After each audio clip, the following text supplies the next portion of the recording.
So welcome to today's video in which we'll talk about one of the most powerful emotional release techniques that I've found so far on my journey. And it's a quite, let's say, paradoxical technique because when you think about emotional release, you often think about like intense releases and screaming and like crying and sobbing and like punching things and all of these like very, very intense things. But today I want to give you the perspective and also a powerful technique that shows you that it can be quite the opposite. Like a release can be actually quite friendly towards your body. It can feel quite peaceful. And from that peace, sometimes like intensity can emerge, but the fundament on which the structure of a release is built on is always a sense of peace, a sense of allowing. And this is exactly what this technique that I want to show you today is about. It's about allowing. We call it equalizing. So when we think about emotions, we oftentimes put them in a hierarchy. For example, it's better to be joyful than to be angry. It's better to be sad than to be angry. It's better to feel ashamed than to feel angry, for example, because a lot of people are ashamed of their anger. What that does is, simultaneously, we're saying some emotions are more allowed to be there than others. I'm more at my peace with joy than I'm with my anger, which is, it's totally understandable. It's totally understandable because who wants to be angry all the time? Like, there's a reason why we suppress these things, because when we feel anger, that's often like not sociable. We tend to create conflict when we embody anger, also because of the repression, but also through the like defensive and aggressive nature of anger, like the boundary protecting essence of anger. But there are hierarchies. Some emotions are more allowed than others. And this inherently creates a problem because you cannot just cut off anger or sadness or shame or guilt or grief, like all of these things out of your life. They are a fact of life. Emotions are the substance of our experience, so to speak, of our internal, interoceptal like experience. All of these are emotions. Like emotions are the building blocks of what you feel in here, are the building blocks of our motivation towards life. So if we cut off certain building blocks that are super fundamental in the building and the house of our life, the roof will not be able to hold itself, and the house will just fall apart. It won't be able to sustain itself. So what can we do to sort of solve this problem of the emotional hierarchy? We can make peace with the emotions. We can allow the emotions. We can learn to process the emotions. And processing the emotions is the opposite of controlling the emotions. So basically, when we talk about feelings and our inner world and also our triggers and all of these things, we are in a conflict between control and capacity. When we judge an emotion as I don't want to have this anger, we are holding on to it. We are controlling it. It's like an entity or like an animal that wants to do things, and we're like, no, we're holding the leash, and we try to master the emotion. We try to control it. But an emotion cannot be controlled in that way. An emotion is somewhat autonomous, and all we can do is to create capacity for the emotion to be there. And that's the same thing as allowing the emotion.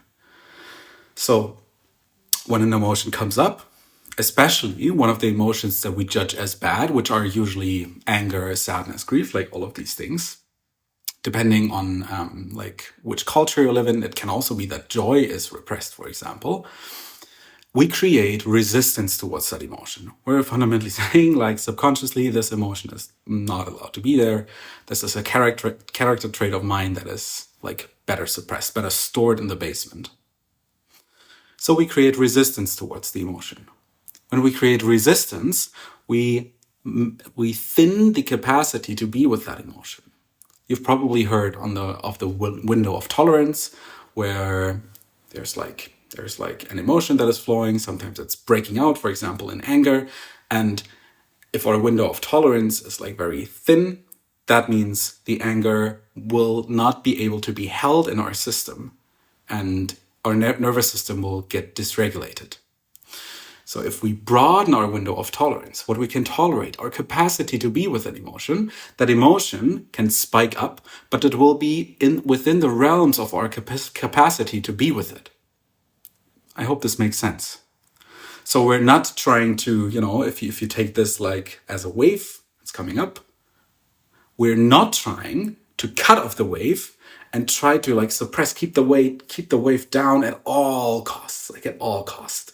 Like pressing this wave down, even me doing this right now, like my hand wants to create a wave, and I'm with all of my force, I'm trying to suppress it. I'm trying to press it down. Better not be angry, better not be angry. It's literally costing me energy to keep this down. And that is oftentimes the problem. We're wasting energy with suppressing feeling that demand our capacity. So instead of pressing this down, we want to increase our window of tolerance, increase our tolerance towards an emotion. What does it mean to tolerate someone or to tolerate an emotion? It simply means saying, you're okay the way you are. You are allowed to be there. I don't have to agree with you, like when it comes to tolerating other human beings. It doesn't mean like I'm sharing your values. It simply means you're allowed to be here. You're okay. You're not my enemy. With that also comes a sense of curiosity. In the best case, even if someone is not embodying our values or even does something against our values, maybe even something like compassion, something like friendliness, or in the best case, like a boundary that says, I don't want this person in my life, but thank you, no. Something like that. With emotions, it's a bit different because we can't simply say thank you, no to an emotion, because that would mean like pressing the emotion down.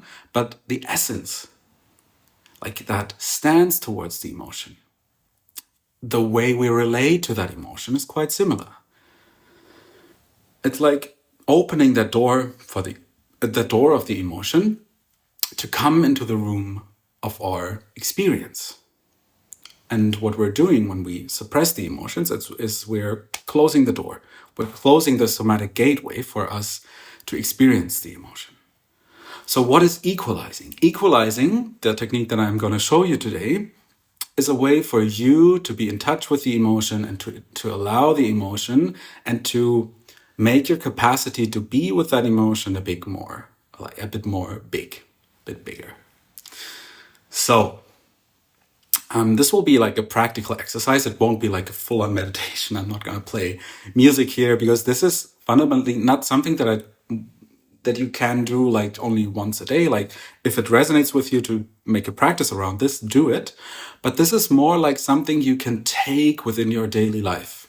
Like really, keep what you learned today in mind and try to think of it whenever you experience something that is like out of your window of tolerance or that you find hard, like when you're projecting on someone, when you're triggered. Remember this and make it a practice to equalize.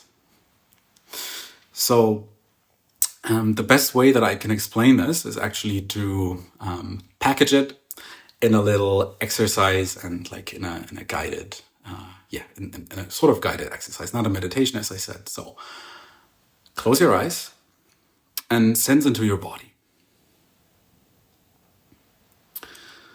And especially when you have like a difficult emotion, maybe you're also not feeling much at all. You want to sense what is coming up for you as you're sitting here. Is there any emotion present right now? For me, it's like a very slight feeling of grief. So we're scanning the body, especially like the torso, our chest and our stomach, for an emotion that is there. And here's the thing. If you can't feel anything at all right now, or if you feel tension in some part of your body, you can do this exercise with these like somatic gateways as well. So you can either concentrate on an emotion you're feeling, on an area that feels numb, or on an area that feels tense for you. So for me, that would be, let's see, where's the sadness? It's here, my diaphragm. The next thing you do is you place a hand that part of your body.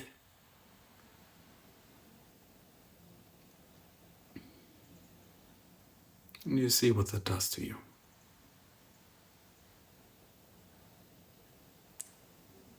You want to imagine that your breath is flowing into that feeling you're experiencing, to the sensation. You want to create space for it. See if you can feel the emotion within the space of the room that you're in right now. So sense the room around you. And sense the emotion within that room, the space that you're in.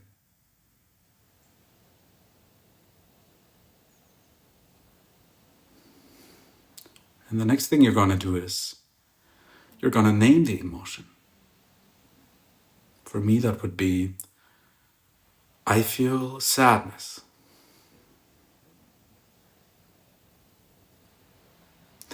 If you're in touch with a tension right now, you can repeat the following words if it's tension or numbness. That sensation is an emotion. And then you're listening to my words and you see which of the emotions is resonating with most. This sensation is an emotion. I feel anger. See if it resonates. I feel sadness. See if that resonates. I feel joy. I feel guilt. I feel shame. I feel grief. So see if some of these words, like if you're in touch with a numbness or with a tension in your body, see if this resonates. And if something, like how do you know it resonates, it sort of clicks. It sort of sparks your interest. It sort of is like, oh, okay, I'm listening up. So maybe it's anger, maybe it's sadness, maybe it's joy, maybe it's guilt. What we're doing here is we create a map for our nervous system to start to relate to the emotion. Naming something enables us to relate to it.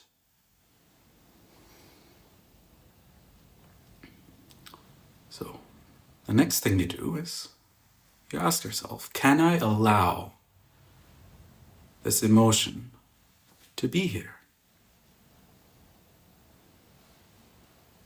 Can I allow for my anger, my sadness, whatever you experience, can I allow it to be here? And be honest. This is not about finding the right answer. This is about honesty. If you cannot allow it, and you have resistance towards that emotion, then you can do the next step, which is naming the resistance. That resistance is an emotion. If you can't allow your sadness, there's resistance. And that resistance is an emotion. Again, is it anger?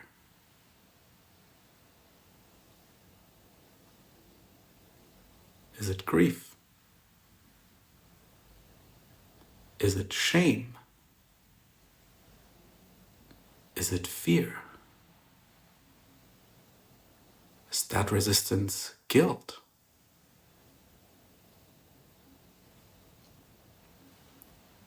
So again, if something resonated, can you allow that emotion to just be here?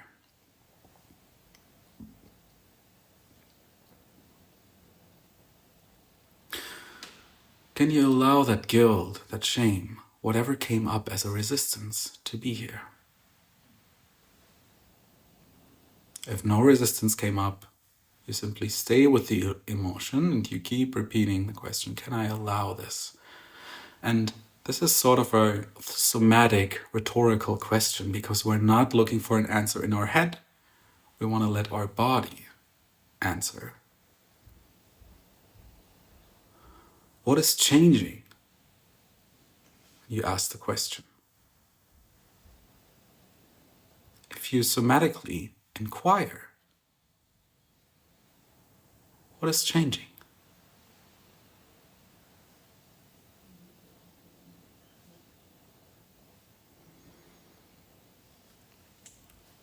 And even if nothing is changing, can you allow that? If you think that nothing is changing, can you allow that thought to be here? If you're frustrated right now that nothing is changing or ashamed, can you allow that to be here?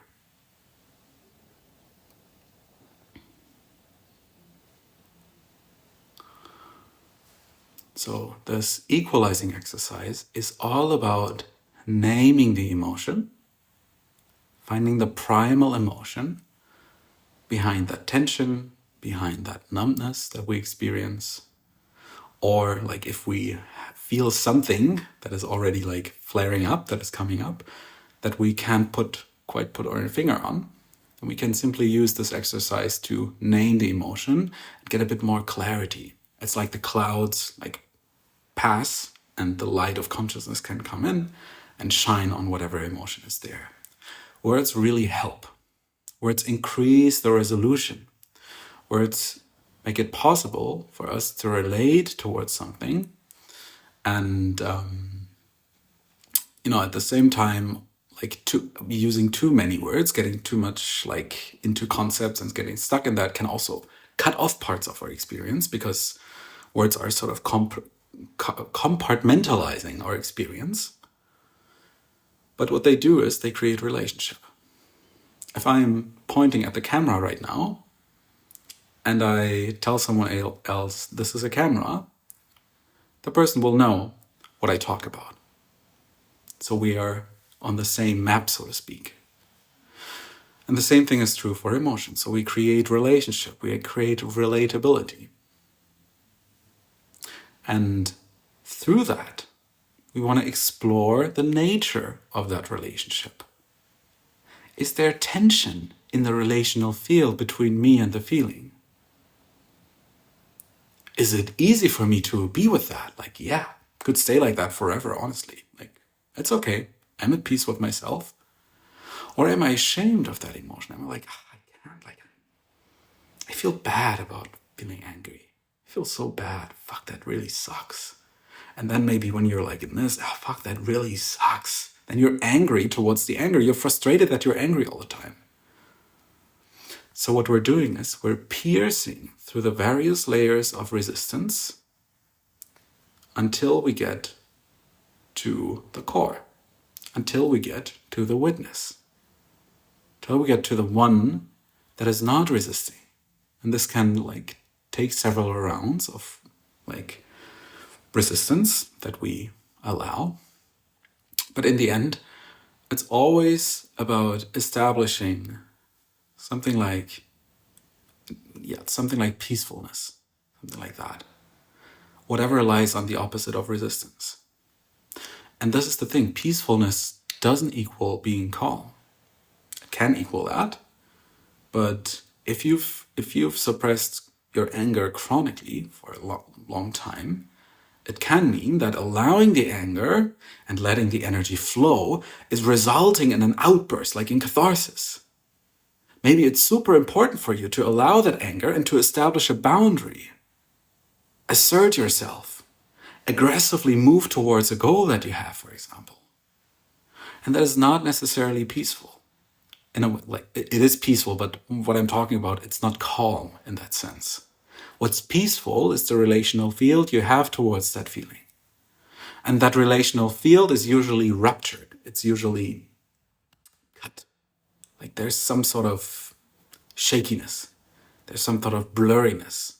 There's some sense of, I can't fully relate to that feeling. I can't fully be with that feeling. I can't fully be present with that. So there's like the witnessing eye on the emotion. And sometimes there's like milk glass between you and the feeling. And what we're doing here is we're investigating that. We're removing the different milk glasses. We're noticing them first. We're honest, like, I can't fully beam with my anger. So there's no right answer when you ask yourself, can I allow this? It's about being truthful and authentic.